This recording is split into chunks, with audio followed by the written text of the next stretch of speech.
त्योहारों का सीजन शुरू हो चुका है तो अलग अलग तरह की मिठाइयाँ तो बनाना बनता ही है। आज हम बनाने जा रहे हैं बिल्कुल होममेड गुलाब जामुन। इस गुलाब जामुन को बनाने में आपको मार्केट से कोई भी चीज़ लाने की ज़रूरत नहीं है, बिल्कुल घर की चीज़ों से बना करके तैयार करेंगे। बिल्कुल सॉफ्ट स्पॉन्जी और टेस्टी सी ये गुलाब जामुन जब आप गर्मा गर्म परोसते हैं ना तो सबको बहुत पसंद आती है। और आप इस रक्षाबंधन आराम से इसे बना करके खा सकते हैं और अपने भाइयों को भी खिला सकते हैं। इसके लिए मैंने यहाँ पर लिया है मावा, जो मैंने घर पे ही बनाया था। ये लगभग 1.5 से 2 केजी दूध का मावा है। इसे हमें अच्छे से हथेलियों से मसलना है, जिससे हमारा जो मावा है उसका टेक्सचर एकदम स्मूथ और क्रीमी हो जाए।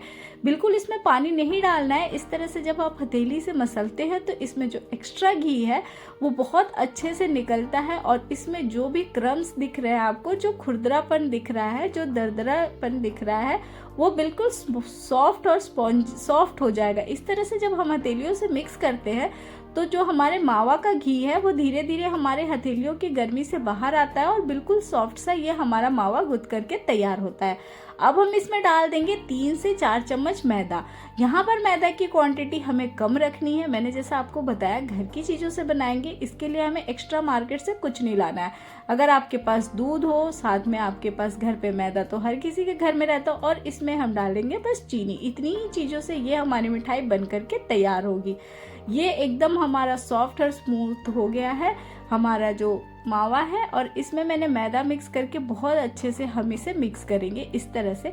और इसको मिक्स करने का प्रोसेस थोड़ा सा लंबा है, टाइम टेकिंग है। 10 से 15 मिनट इस काम में आपको लगते हैं, इसीलिए आप इसे बहुत ही आराम से बनाएं, बिल्कुल हड़बड़ी में ना बनाएं। अगर आप हड़बड़ी में बनाते हैं तो ये हमारा गुलाब जामुन अच्छा नहीं बनेगा। और इस तरह से आप इसे गूंथें, और जिससे मैदा और ये हमारा मावा अच्छे से मिक्स हो जाए, और वापस से ये थोड़ा सा पतला होता हुआ आपको दिखेगा। और इसी तरह हमें मिलाते रहना है 5 से 7 मिनट, जिससे बिल्कुल इसका जो टेक्सचर है गुट्ठे हुए आटे की तरह हो जाएगा। तब हम इसके छोटे छोटे बॉल्स बनाएंगे।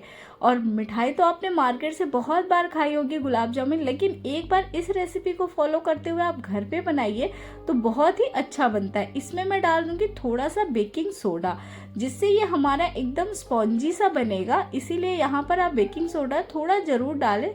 ज़्यादा क्वांटिटी में बना रही हूँ इसलिए मैंने थोड़ा सा डाला। अगर कम क्वांटिटी में बना रहे तो आप बिल्कुल इसको स्किप कर सकते हैं, चुटकी भर डाल सकते हैं या फिर स्किप भी कर सकते हैं। लेकिन इसको डालने से आपको गूंथने की जो मेहनत है वो थोड़ी सी कम करनी पड़ेगी, इसीलिए मैंने यहाँ पर बेकिंग सोडा डाल दिया। अगर आप थोड़ा ज़्यादा टाइम इसे मिला सकते हैं तो आप बेकिंग सोडा को स्किप भी कर सकते हैं। यहाँ पर देखिए धीरे धीरे वापस से बाइंड होने लगा है, और ये जो है बिल्कुल सख्त सा हो गया है। स्टार्टिंग में ये सॉफ्ट हुआ था, लेकिन जब हम इसमें मैदा डालेंगे और इस तरह से मिक्स करेंगे तो बिल्कुल सख्त सा हो जाएगा। अब हम इसके बना लेंगे छोटे छोटे से बॉल्स। जो आपको साइज पसंद हो उस साइज में आप चाहे तो इसे गोल में बना सकते, लंबे में बना सकते। इस तरह से आप बना बना के छोटे छोटे बॉल्स रख दीजिए, और उसके बाद हम इसे करेंगे डीप फ्राई। आपको अगर गुलाब जामुन लंबे साइज में पसंद हो तो वैसा बना सकते हैं। मैं यहाँ पर गोल छोटे छोटे बॉल्स बना करके इसे मैं फ्राई करूँगी। यहाँ पर आप देख सकते हैं क्वांटिटी यहाँ पर बहुत ज़्यादा बनेगी। लगभग 40 से 50 गुलाब जामुन हमारे इतने से मावे में बन करके तैयार हो जाएंगे। और इसको हम हथेलियों के बीच में कर लेते हैं गोल गोल, बिल्कुल स्मूथ सा, दरदरा इसमें बिल्कुल टेक्सचर नहीं होना चाहिए, इसमें क्रैक्स नहीं आने चाहिए। तो इस बात का ध्यान रखें कि जब आप इसके बॉल्स बनाएं तो बिल्कुल ये स्मूथ सा बने। और यहाँ पर देखिए इस तरह से हल्का सा घी घी हाथ में हो जा रहा है, क्योंकि मावा है तो ये घर का मावा है तो थोड़ा सा घी निकलेगा ही, इसलिए यहाँ पर ये बहुत ही अच्छे से स्मूथ हो जा रहा है। अगर आपको मार्केट का मावा ले रहे हैं तो आप उसमें थोड़ा सा घी ऐड कर दीजिएगा। मैंने यहाँ पर घर पे ही मावा बनाया था, इसीलिए मैं इसमें घी ऐड नहीं कर रही हूँ। यहाँ पर देखिए आप अपने मनपसंद के साइज के बॉल्स बना करके तैयार कर लीजिए। एक एक करके मैंने सारे मावे के बॉल्स को इस तरह से छोटे बड़े जिस तरह के आपको साइज पसंद हो, आप चाहे तो इसके मिनी गुलाब जामुन बना सकते हैं, बड़े साइज के बना सकते हैं। लेकिन मैं यहाँ पर रक्षाबंधन के लिए बना रही थी, थोड़ा मैंने छोटा ही रखा है क्योंकि क्वांटिटी हमें ज़्यादा चाहिए। इसलिए सारे बॉल्स को मैंने इस तरह से तैयार कर लिया है एक एक करके। आपको अगर किसी भी फेस्टिवल में ये गुलाब जामुन बनाना हो तो आप बना सकते हैं। आप इसे दीपावली में बना सकते हैं, होली में बना सकते हैं। मैंने इसे रक्षाबंधन के लिए बनाया था, क्योंकि रक्षाबंधन मिठाइयों का त्यौहार है, तो मिठाइयाँ अलग अलग तरह की तो होनी ही चाहिए। और सारे बॉल्स को मैंने तैयार कर लिया है, बिल्कुल इसमें क्रैक्स नहीं आए हैं। अब हम चलते हैं चाशनी की तरफ।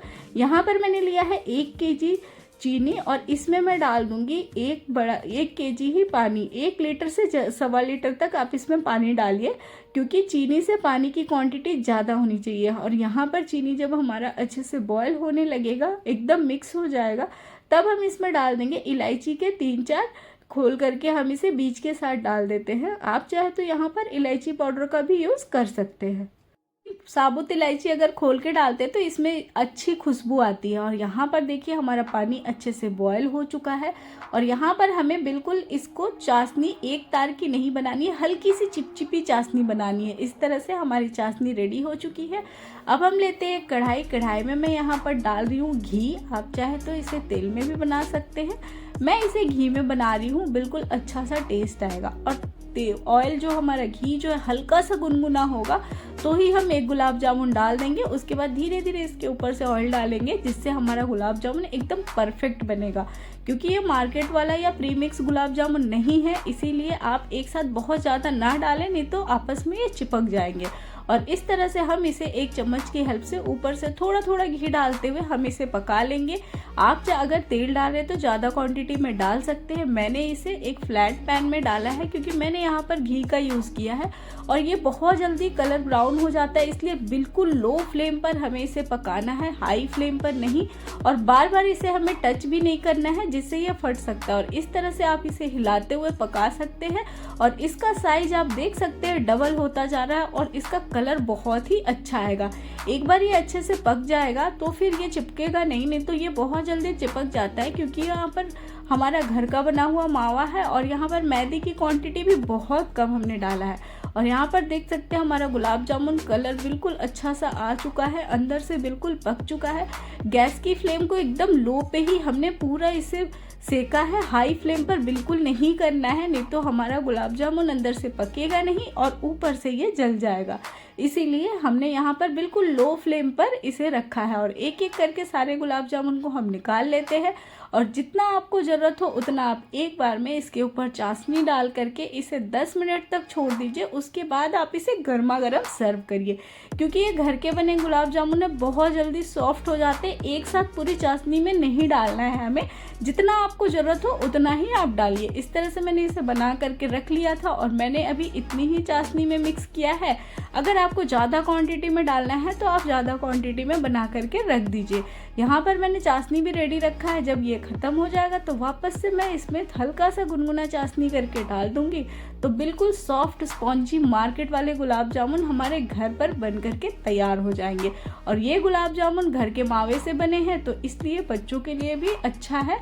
मार्केट के मिक्स वाले गुलाब जामुन खाने से अच्छा है कि हम घर के बने खाएं। और यहाँ पर देखिए जूस हमारा अंदर तक अच्छे से एब्जॉर्ब हुआ है और एकदम सॉफ्ट और स्पॉन्जी बना है। Thank you friends, thank you for watching.